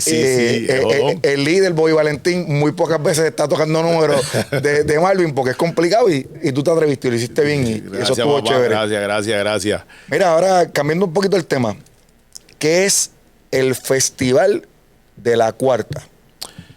El Festival Caribeño. El Festival Afrocaribeño. Pues fíjate, el Festival Afrocaribeño es una actividad que lleva realizándose este año hicimos el número 26. Casi no. Lleva 27 años corridos, ¿verdad? Un año que no se hizo por el COVID, pero es el festival. Es una actividad que se hace, es una actividad comunitaria, es una actividad que yo presido, ¿verdad? Lo que es el Comité Pro Nuestra Cultura. Hay un grupo de personas de la comunidad, ¿verdad? Que llevan haciendo este trabajo cultural, social, comunitario por tantos años. Es algo que se hizo en ese momento para tratar de rescatar, ¿verdad? Nuestra comunidad estuvo atravesando a finales de los 90 unas situaciones sumamente difíciles, ¿verdad? Como pasa en todas partes, pero en nuestra comunidad, pues, fue bien triste lo que estuvimos viviendo por un tiempo, pues, la alta incidencia criminal, distintas cosas que pasan. Aunque suene feo, mucha de la cotidianidad de nuestros países de América Latina. Es la realidad. Y pues nosotros pues oriundos de allí con tanto amor por nuestro barrio, por nuestra gente, pues decidimos desarrollar un programa donde empezaron, se trabajaba durante el año distintas actividades, torneos de softball, limpieza, talleres, conferencias. Los mismos miembros de lo que se fue formando el comité. Yo soy presidente fundador de lo que es el festival. Entonces, comunitariamente, pues, los grupos, ¿verdad? Ahora ha cambiado un poco porque hay unos cuantos que están desde sus comienzos, hay otros que se han ido por distintas razones. Pero empezamos a desarrollar ese tipo de talleres, conferencias, cada cual aportando de sus ideas también, ¿verdad? Entonces, pues, ¿qué culminaba con lo que era el festival? Porque siempre se pensó, ¿verdad?, resaltar nuestras raíces afrodescendientes, nuestra música afroboricua, que era la bomba, la plena, porque no tenía los espacios musicales. Hoy día, pues tenemos todavía esos problemas, pero en aquel momento, pues también, pues pasaba, y la música nuestra, pues tú no la veías en las tarimas, tú no veías prácticamente que se le diera ese espacio. Entonces nosotros, pues se hizo un festival afrocaribeño, porque queríamos enmarcar y darle paso, sí, a la música afro-boricua primero, y que hubiera espacio para el merengue, para la salsa, para otros géneros musicales, toda la música afrocaribeña, especialmente la salsa, que es lo que hemos cultivado, donde entonces empezamos allí, siempre a través de donde se podía reconocer cívicamente, culturalmente, socialmente hablando, deportivamente, a la figura a nivel nacional y de la misma comunidad, de las aportaciones, ¿verdad? Y entonces eso es una manera también de educar y educar a los más jóvenes, y que los jóvenes fueran conociendo de todas estas personas que estuvieron antes que nosotros, y especialmente más si venían de las raíces nuestras afrodescendientes. Y de allá para acá, pues por allí yo creo que, ¿verdad?, musicalmente y culturalmente, por eso hablo porque se habla así del impacto cultural y de la música. Pero te hablo de esta otra parte, porque es la parte que siempre ha estado detrás de todo esto, que es la base, que es lo educativo, lo social. Sí, la base comunitaria en realidad. La base comunitaria. Y por allí, pues, por hablarte de figuras, pues todo el mundo ha pasado, ¿sabes? Reconocido como Giovanni Hidalgo, don Tite Curé Alonso, don Quique Lucas, Papo, Millito Navarro, ¿sabes? Por allí ha pasado la misma gente. Hasta Millito Navarro también pasó por allí. Millito, que en paz descanse también. Millito que en paz descanse. A Millito se le dedicó junto con don Quique Lucas. En paz descansen los dos. En paz descanse ambos. Don Roberto Angleró, Cachete Maldonado, Jerry Medina, el señor Félix Torres de Bonplené. Y está aquí sentado hablando con nosotros así, relax, como... No, es que son muchas personas, ¿verdad? Que uno humildemente, cuando uno viene a ver esa trayectoria de todas estas personas, Chori Castro, que han aportado grandemente a todo lo que se ha trabajado en la misma comunidad, figuras como los hermanos Mangual, Cookie Mangual, Pepe Palito, que son oriundos de nuestro barrio, que Cookie fue el primer puertorriqueño en obtener tres sortijas de serie mundial. Nada más. ¿Sabes? Y tenerlo allí. El señor Juan Pachó también, oriundo de nuestra, ¿sabes? Que son líderes, figuras a nivel nacional, internacional, en el deporte. Pues para nosotros es de sumo orgullo, pues, hablar de ellos, ¿verdad? Y esas aportaciones, pues, de allá para acá, y musicalmente. Y en esos reconocimientos a Andy, Roberto Roena, Quintana, ¿qué más podemos decir por ahí? Ismael Miranda. Yo creo que por allí ya ha pasado casi todo el mundo, a nivel de las bandas. Gilberto, el Combo, se le dedicó a Rafael Itiel hace un montón de años atrás, a Papo. Hemos tenido la oportunidad de tener a Isaac Delgado, Joseito Mateo, que en paz descanse. ¿Sabe? Papi, se está codeando con la crema y se sentó con nosotros aquí. Para que sepa. Tito Nieves. Tito Nieves, ¿sabes? Por allí. Me puedo equivocar, pero Chamil Bonano estuvo... Chamil estuvo este año en el festival también. Envío un abrazo. Tremenda cantante, tremenda artista. Por cosa de la vida, el chamaco de ella juega fútbol con el chamaco mío. A esos también estoy esperando, dribleando por ahí para sentarlos a los dos aquí, a Xavier y a Chamil. Saludos. Qué bueno, tremendo. Un saludo para ella. Pues toda esa figura, como estamos hablando, a Toñito Vázquez le pudimos dedicar el festival. Bueno. Reciente, que me acuerde así, recientemente tuvimos allí a los 5 jinetes de la Apocalipsis. Toñito, Bobby, los Leones de Ponce, que mucha Diego candela Meléndez, Papiro, ¿sabe que? Diego Meléndez. ¿Sabe? Charlie Nanause, ¿sabe? Papote Agosto. Papote estuvo por allí, tú sabes que en el enfoque cultural, el maestro Cabo Vélez de los Guayacanes, San Antón, Isabel Alviso, Ángel Luis Torruella, William Cepeda. ¿Torruella también? Sí, también. El maestro William Cepeda. ¿Sabe? Que Félix Torres, ¿sabe? Es que sinceramente, porque es un evento que se ha hecho, yo entiendo que culturalmente no es porque sea la cuarta, ni nosotros somos los que hemos estado bregando allí durante estas prácticas últimamente, estas 3 décadas, pero culturalmente hablando, hay un impacto bien grande comunitario, y que venga de una comunidad, de un barrio negro.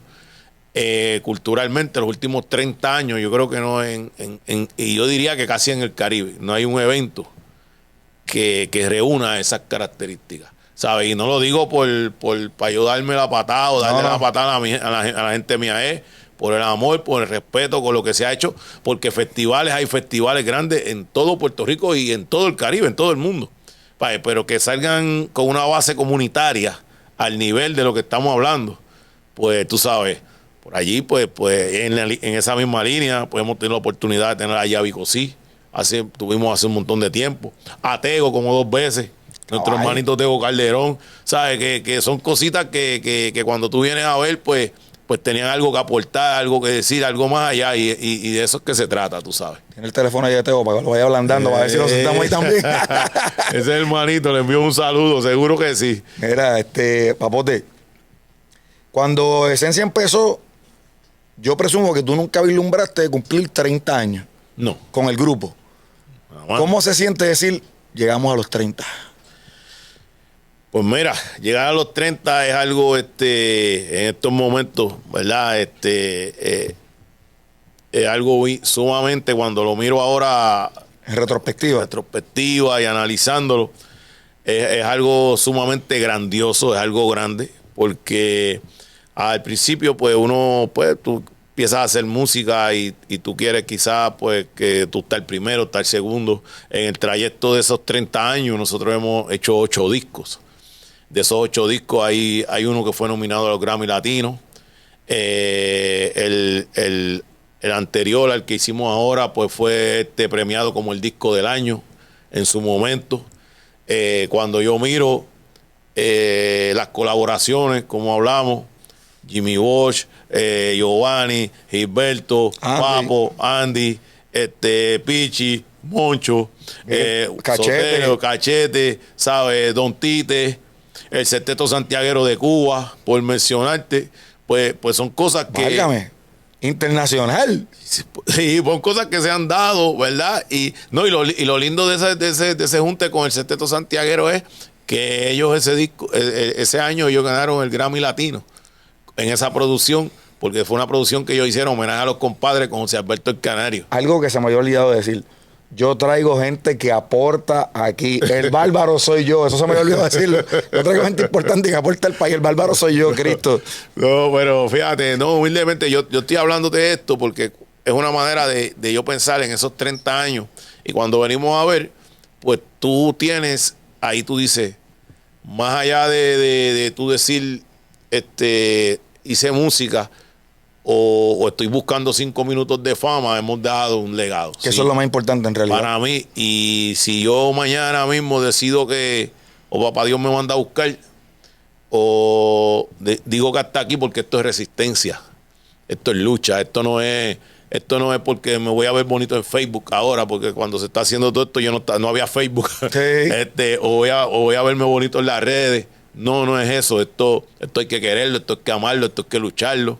Y en el camino que nosotros estamos verdaderamente, lamentablemente, más allá, ¿verdad? Y con mucho respeto, más allá de todo lo que se está viendo culturalmente ahora, que lo veo positivo con la juventud, con el movimiento de lo que ha hecho Bad Bunny, con todo lo que se viene haciendo, ¿verdad? Que es positivo, que es sumar, eso lo apoyo y estoy contento con ese trabajo que se ha venido haciendo, ¿verdad? En esa faceta, ¿verdad? Pero tengo un pero, y ese pero es que verdaderamente nuestra música, que es la música que nosotros hacemos, la que amamos, que está haciendo todo el mundo, pues que en nuestro país pues prácticamente no se valore y no se le dé el respeto y no se le dé el lugar que merece, pues es triste. Entonces nosotros, pues cuando, pues ahí caigo a tu pregunta, pues cuando tú llevas estos 30 años, son 30 años de resistencia, de que cuando se saca un tema, se saca con todo el amor, con todo el sacrificio, por seguir aportando a nuestra música, porque el que venga, las generaciones que vengan, pues encuentren que hay unas zapatas, unas paredes, un techo que se ha hecho, ¿sabe? Que ha costado, que no es que esa música está ahí porque llegó. Sí, que fue una lucha. Que ha sido una lucha, y mía y de muchos más. Claro, gente que nos precedió también. Exacto. Que hay que darle respeto. Exacto. Y eso es lo más importante, ¿sabes? Porque yo respeto a los que están ahora, a los que lo vienen haciendo y a los que estuvieron antes que yo, porque de eso es que se trata. Pero de algún modo, el que Bad Bunny haya tomado de su tiempo, siendo el cantante o el artista más importante a nivel mundial ahora mismo, que se haya dedicado a meter una salsa, meter una bomba, meter una plena, es importante porque hace que esas nuevas generaciones miren a los ritmos autóctonos nuestros. Sí, eso sumamente, todo eso es sumar, eso fue lo que te está explicando, eso es sumar, yo lo veo así, ¿sabes? Yo con mucho respeto, ¿verdad? Yo sé que hay gente que difiere, claro, pero yo respeto grandemente eso, pero te dije un pero, que una cosa así podemos admirar y vamos a mirar, pero la cultura de nosotros no es como tú ir a verla en un cuadro que está en un museo ahí, que está pintado, yo la miro de acá, ay, qué bonito se ve ese cuadro, qué bonito está esto, como algo que pasó, y que lo vemos de allá como que, esto la bomba, esto lo hacían los negros, la plena, esto vino del callejón, esto lo hacían los negros, y no es porque sean negros, no, porque de ahí es que viene nuestra música, nuestra afrodescendencia está envuelta, pero nosotros como país, claro, ¿sabes? Como país, ¿sabes? Que esa es la que me preocupa a mí, porque cuando hacemos la analogía, pues por ejemplo, pues la música, Bonnie hizo el trabajo tremendo y en enero la puso a sonar y la puso en la China y en el mundo, y número 1, y la plena número 1 en el mundo. Y eso tú lo miras de allá para acá, de enero, y ahora estamos en octubre, ¿verdad? Pero eso mismo que vimos, que está número 1 en el mundo, que está aquí, que está allá, nuestra música. Podemos decir lo mismo que pasa en nuestro país. Ahí la cosa está apretada. Podemos decir que esa misma ola ha traído que cuando se trata del taller nuestro, de que la música de nosotros esté en los espacios, esté en los festivales, esté en las patronales, esté aquí, esté allá, no pasa. Es más, y aprovecho y lo digo, tú sabes, parece irónico que esa música que está a nivel del mundo y que estamos gozando tanto con ella, en nuestro propio país, hay una ley de música autóctona de un 10% anual, que eso es vergonzoso, que existe una ley que diste eso. 10%. Un 10% anual, eso es casi desaparecerla. Entonces, cuando tú miras eso, por eso es que te dije ahorita que es resistencia para nosotros. Claro. Esa es la lucha de Tito Mato, que en paz descanse, esa es la lucha nuestra. Esa es la lucha de la gente mía en La Cuarta, de hacer un festival nacional afrocaribeño para que esa música tenga espacio. Esa es la lucha que yo sé que tienen casi todos los que estamos en este género a través de la isla. Pues esa es la misma lucha. Lo que pasa es que pues que hay que ponerle el cascabel al gato, hay que fomentar más este tema, porque con que los jóvenes nosotros le escuchen y les guste, pues está chévere. Pero ¿qué va a pasar después de Pero tenemos que fomentarle y darle el valor, porque eso es lo nuestro, eso es lo que nos identifica a nosotros como puertorriqueños, ¿ves? Entonces, si de momento la dejan de escuchar o la dejan le deja de gustar, no sé, porque todo esto está por el oído. Y pues entonces no se le da participación, pues ¿qué pasa? Pues muere, porque la música muere. Claro. ¿Sabes? O prácticamente puede desaparecer. ¿Qué pasó con la música de trío? ¿Se siguió grabando? ¿Todo así? Pues yo la escuchaba cuando los discos que tiene mi papá y mi mamá, pero después se sigue tocando con los tríos por ahí, pero eso se estancó y eso es parte, y en el caso de nosotros, nuestra música. Y yo lo digo desde lo más profundo de mi corazón, como que he dado parte de mi vida, parte de mi salud por la música. Cuando digo la música, ahí es la cultura. El género es más grande que nosotros. La plena es más grande que yo. La plena es más grande que el compadre Richard Martínez, que Plena Libre. La plena es más grande que todos nosotros, de los que estuvieron antes, el señor KOL, porque es el género. Que trasciende. La plena es más grande que Bad Bunny, que la hizo ahora. Y la bomba pasa lo mismo. Claro. ¿Sabes? Y yo me preocupo por el género. Y el género, yo lo que quiero es, seguro, los jóvenes tienen ahora... Porque yo digo ya, nosotros vamos entrando, estamos en los años menos, digo yo me veo joven todavía, pero la lucha en el saco, pues esto pesa. Pero qué bueno que ha surgido eso, qué bueno que se está grabando, qué bueno que un exponente como Bad Bunny la ha puesto en su sitio y ha puesto gente, los jóvenes, a mirar para acá.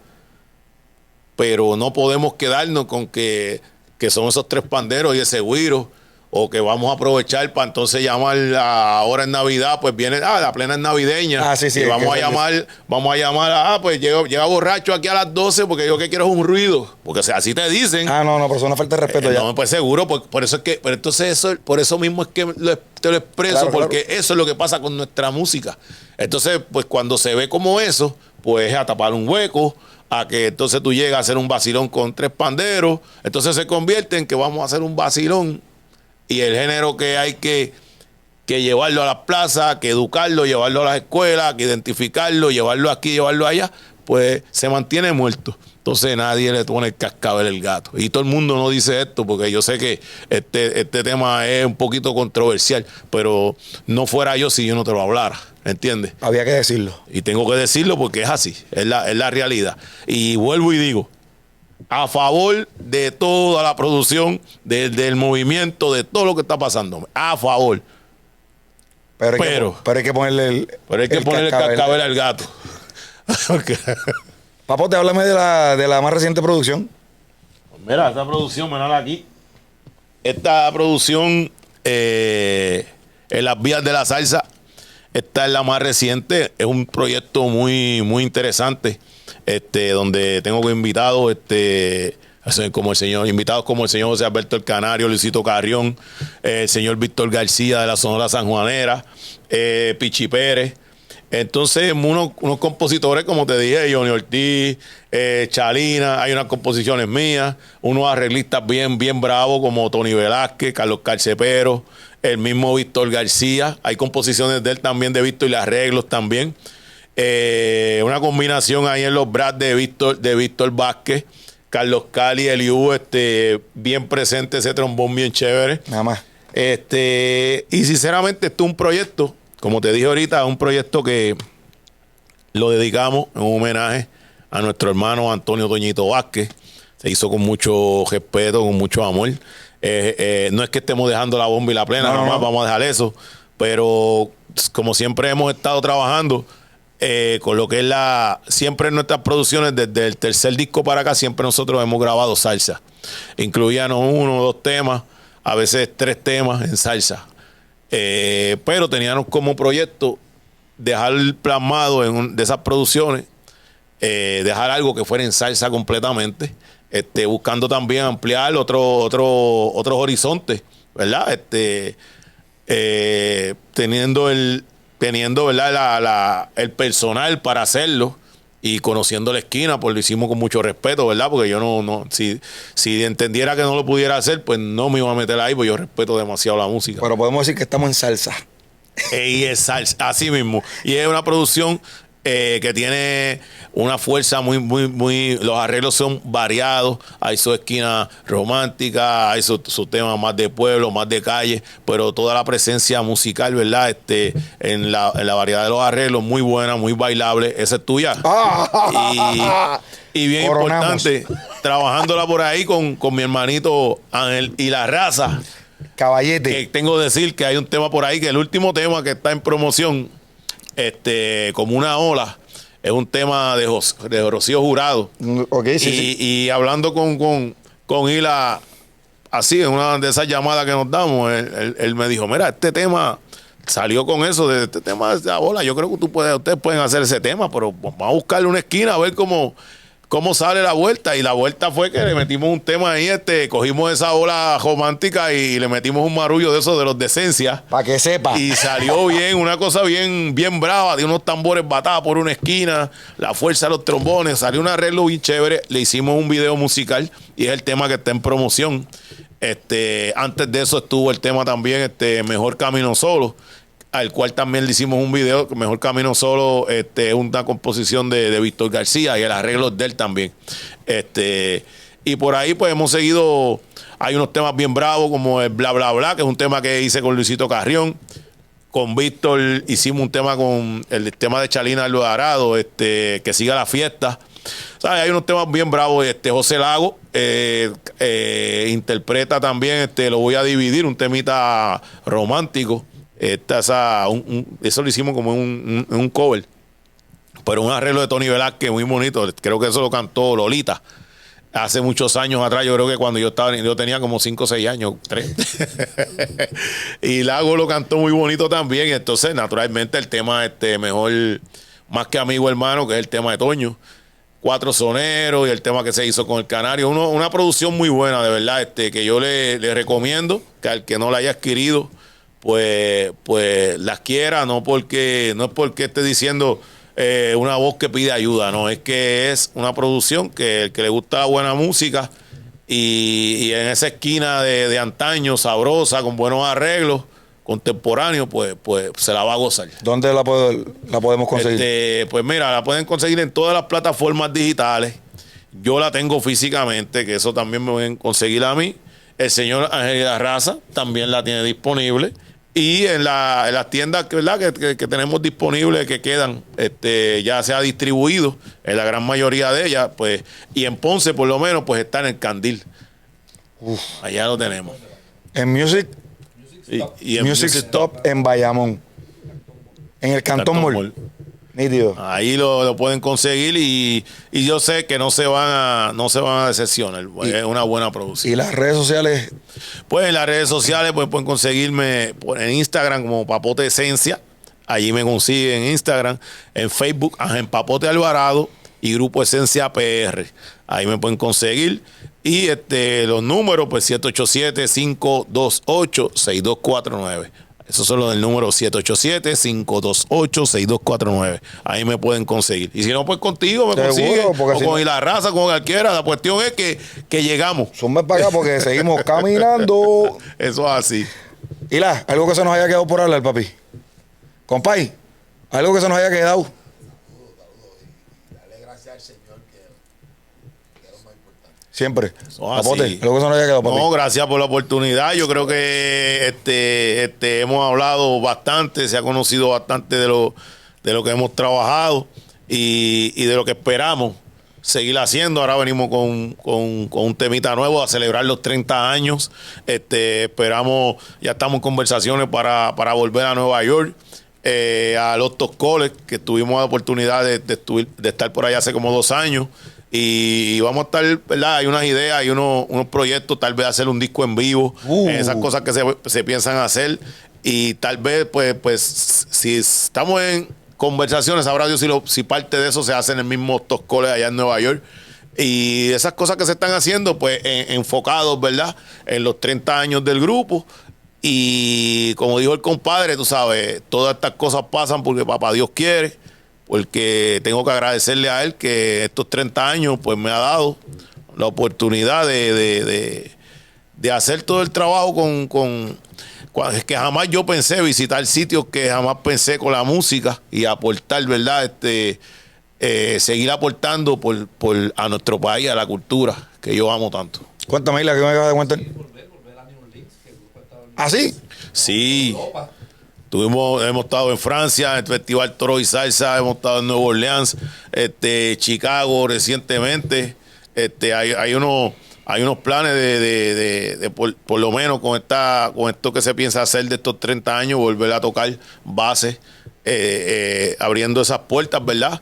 Y viendo el enfoque, tú sabes, de lo musical, de lo que se está haciendo, dando esta otra puerta que se ha abierto con el trabajo en la esquina de la salsa. Vuelvo y digo, no vamos a dejar jamás la bomba y la plena, porque es parte de eso, ya está en el ADN, esa es la esencia nuestra, pero es sumarle a la salsa que estamos haciendo, a lo que estamos trabajando, y eso es el proyecto, ¿sabes? Eso es lo próximo que esperamos que pueda estar corriendo.